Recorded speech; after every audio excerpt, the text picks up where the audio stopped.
মাজুলীলৈ যাত্ৰা। কথা বিস্তীৰ্ণা বৰা আৰু কণ্ঠ ধনজিতা বৰুৱা। বহুবাৰ মই যাত্ৰা কৰিছোঁ মাজুলী অভিমুখে, তথাপি কিয় জানো মোৰ ইমান হেঁপাহ।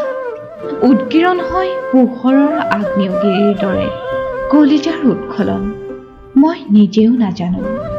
লুইতৰ উজনি সোঁতত গৈ থাকে মোৰ যাত্ৰাৰ ঘূৰি ঘূৰি ফেৰীৰ চকাবোৰ পাৰত থমকি ৰয়।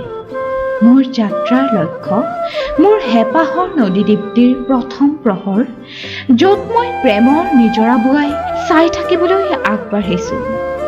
মাজুলী নামৰ আনন্দৰ প্ৰস্ফুৰণ হোৱা পাৰিজাত সম এপাহি পুষ্প, য'ত ভৰি দিব খুজিছোঁ এয়া সৰকী সুখৰ অভিনৱ ক্লান্তি, ঈশ্বৰৰ প্ৰতি লৌকিক ভক্তি, কামনা ভৰা চিৰস্মৰণীয় শক্তি।